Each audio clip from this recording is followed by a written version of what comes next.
Hi, I'm Craig Bell. And I'm John Perkins. So, a farmer entered a jug-shaped pumpkin into a fair contest, and the fair judges asked the farmer, "How did you grow the pumpkin in the shape of a jug?" Well, the farmer replied, "I put the pumpkin into the jug when it was small on the vine and let it grow inside the jug. When it became the size and shape of the jug, I then cut the vine and busted the jug from off the pumpkin. The pumpkin grew to fit its surroundings. And by the way, so do you." We'll talk about that on Take 5. Food for the soul, helping you to thrive. 5 minutes to renew your mind. Take 5. All around us are pressures to conform, and we are truly being molded.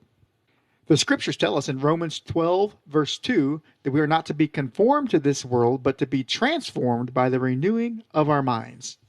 There's so many things in the world today, Craig, that wants us to form into what they want us to be.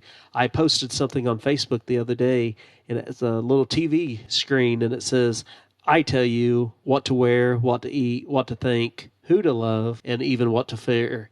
And I think so many times the world has a little mode that they want to fit us into, but we need to be molded into what God has planned for us. In Psalms in chapter 139, verses 14 and 16, says, "I will praise thee, for I am fearfully and wonderful made, and marvelous in thy works, and thy soul knoweth right well." And Psalms 139:16 says, "And for thy eyes did see my substance, which was being perfect, and in thy book and all thy members was written, were thou fashioned, when as yet there was none of them." So it's telling us that we are created for a purpose. Boy, that's true, John. God has a purpose that he saw before we were even born for our lives.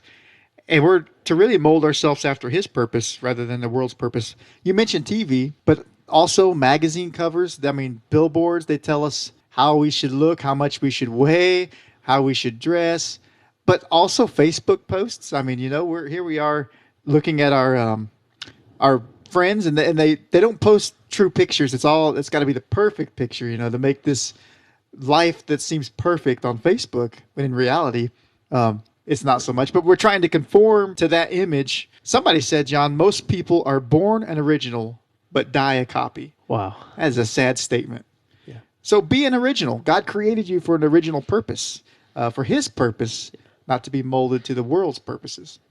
Did God tell Jeremiah in chapter number 1, "Before I formed thee in thy belly, I knew thee, and before thou camest out of the womb, I ordained thee as a prophet unto the nations"? Yes, not molded to what the world wanted him to be, but what God wanted him to be. When we compare ourselves to each other and to what we see on TV, what we see on Facebook, what we see on the billboards, magazines, we're losing something in our own life. Somebody said comparison is the thief of joy. If you want to lose your joy really quick, start comparing yourself to everybody else's life and what they think you should be versus what God says you should be. Exactly. We're giving other people too much power over us to change us when we allow their opinions to conform us. They don't deserve to have that kind of power. No. There's a true story about 2 men in Kentucky who tried to pull off the front of an ATM machine by running a chain from the machine to the bumper of their truck, their pickup truck. The front panel of the ATM machine was so secure that instead of pulling it off, it pulled the bumper from their truck off.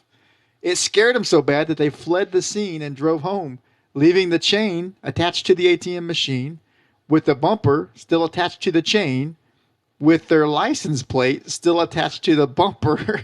So they were easily tracked down. But the point is, John, that what we attach ourselves to changes us.